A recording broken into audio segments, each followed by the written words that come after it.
Gracias, presidente. En primer lugar, agradecerte a ti y a los coordinadores de esta comisión que finalmente tengamos esta reunión. Yo querría explicar a mis colegas de los parlamentos nacionales que tengo una experiencia en este asunto tanto política como académica. De hecho, hace ya muchos años trabajaba con la propia profesora Fromage, a la que tenemos hoy, y he tenido experiencia de tratar el asunto de subsidiariedad desde el punto de vista práctico y político, tanto en un Parlamento regional como en un Parlamento nacional y ahora en el Parlamento Europeo, y por eso mi interés en llevar este dossier y tener esta conferencia interparlamentaria.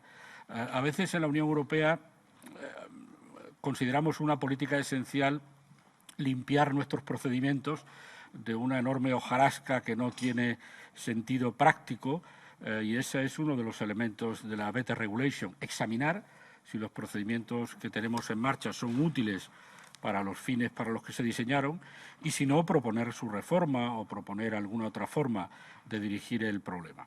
El mecanismo de subsidiariedad tenía en su inicio un cierto aroma antiintegración que ha perdido en buena parte, pero el caso es que desde que se puso en marcha hace más de 10 años ha habido 6.000 análisis de alrededor de 1.000 proyectos legislativos entre 2007 y 2022 en el mecanismo de subsidiariedad. De los 6.000 análisis, las opiniones, es decir, el diálogo político, las propuestas políticas de los parlamentos alcanzan el 5.600 dictámenes, mientras que los dictámenes motivados, directamente dedicados a subsidiariedad, solo son 463. Es decir, el mecanismo que estaba pensado para examinar problemas con el principio de subsidiariedad solo ha ocupado un 7,6% de los análisis normativos que han hecho los parlamentos. ¿Y cuál ha sido el resultado de esos 6.000 análisis, de esos 1.000 proyectos? Nunca ninguna tarjeta naranja. 0 en 6.000 casos. Y solo en 3 casos se ha activado la tarjeta amarilla, que no ha conducido a una revisión del programa legislativo de la Comisión.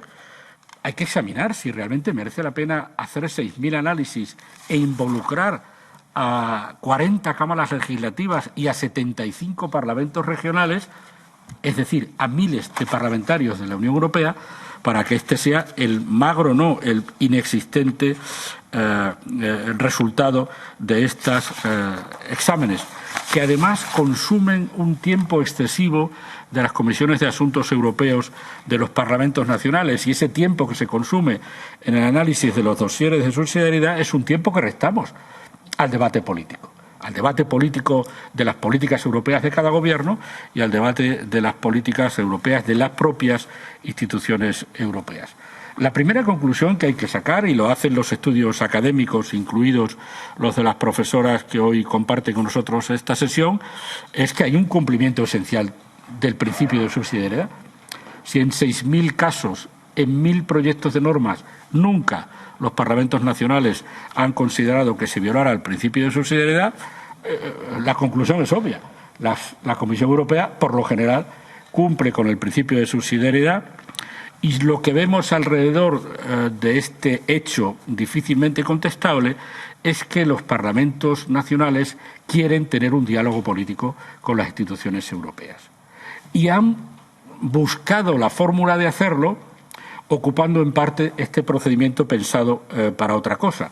Y los datos indican que cada vez hay más propuestas dentro del marco del llamado diálogo político, sin limitaciones que los parlamentos nacionales quieren tener con las instituciones europeas, y cada vez hay menos informes de subsidiariedad, de tal manera que podríamos decir que si seguimos sin plantearnos qué hacer con el mecanismo, se nos va a morir de muerte natural, porque los datos ya indican claramente que esa es la tendencia. Los parlamentos, reitero, quieren diálogo político, quieren hacer propuestas, quieren tener una opinión sobre las políticas públicas europeas, pero no solo quieren tener una opinión jurídica, legal, formal, negativa, solo para decir si en algún caso se compromete el principio de subsidiariedad. Y al mismo tiempo al asumir esa obligación, estamos perdiendo un tiempo muy valioso para debatir realmente desde un punto de vista político las políticas de la Unión Europea. Por tanto, yo creo que llega el momento de que asumamos que hay que darle una vuelta al mecanismo. Si en 6.000 casos nunca ha aparecido una tarjeta amarilla, si la tendencia es que los parlamentos dejen de hacer estos informes y la tendencia contraria es que suban enormemente los intentos de tener un diálogo político, habrá que plantearse si este mecanismo tiene sentido tal y cómo se diseñó. Y en ese sentido es mi interés de que hablemos de este asunto en la Comisión Juri. Yo le he planteado el asunto al propio comisario encargado del dossier y, en mi opinión, hay que dar entrada en este mecanismo al Comité de las Regiones. Es importante porque el Comité de las Regiones se considera y siempre ha actuado como el guardián de la subsidiariedad y yo creo que hay que dar una vuelta al mecanismo introduciendo nuevos actores como el Comité de las Regiones y plantearnos si realmente estamos respondiendo a los intereses que en la práctica están revelando los parlamentos nacionales. Ese es el interés de esta conferencia. Agradezco mucho al presidente y a los coordinadores que hoy tengamos la oportunidad de debatirlo con el propio Comité de las Regiones, aquí representado, y con los parlamentos nacionales. Muchas gracias. Yo comparto la preocupación de mis colegas sobre la importancia del principio de subsidiariedad. Lo que yo cuestiono es si el mecanismo que diseñamos hace 15 años es útil, porque hemos oído una defensa encendida del mecanismo que sirve para todo menos para lo que fue diseñado. Es un sistema para advertir de que puede haber una violación del principio de subsidiariedad. Y sabemos que sirve para tener mejor información en los parlamentos, sirve para que los parlamentos se acostumbren al debate europeo, sirve para que sea una especie de sonda de cuál será la posición del país, sirve para tener una mejor justificación de las normas, sirve para que cooperen los parlamentos.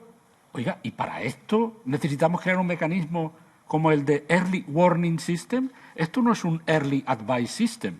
Esto era otra cosa y lo hemos vampirizado para convertirlo en un mecanismo de relación de los parlamentos nacionales con la Comisión que no era el objetivo. Y por eso yo lo que cuestiono no es la importancia del principio y de que se ponga en práctica. Lo que cuestiono es el mecanismo que utilizamos. Lo que quieren los parlamentos está en el gráfico de la profesora Fromage. Quieren diálogo político.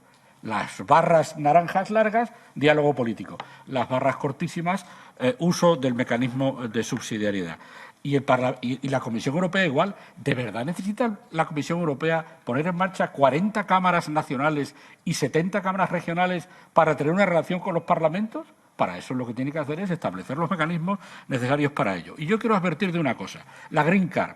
Este Parlamento no puede aceptar que otra institución nacional de la Unión Europea tenga un derecho de iniciativa legislativa si el Parlamento Europeo no lo tiene. Y, por tanto, es obvio que yo entiendo que el Comité de las Regiones y los parlamentos nacionales lo pidan, pero no puede atenderse en la forma en la que está hecho.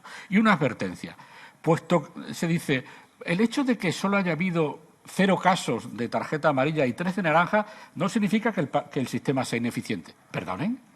¿Ustedes creen que como políticos podemos ignorar que en 6.000 ocasiones y poniendo en marcha 40 parlamentos nacionales y 70 regionales, esto no ha servido para nada y no podemos dudar de su eficacia y su eficiencia? ¿De verdad hace falta poner en marcha todo esto para este resultado?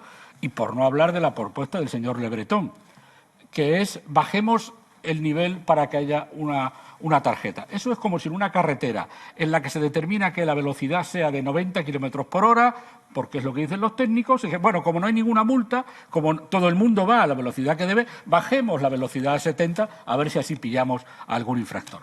Me parece que no es serio, me parece que esto requiere realmente un reexamen y me parece muy bien que haya una oportunidad de nuevo en septiembre en Valencia de que todos volvamos a hablar de esta cuestión. Gracias, presidente.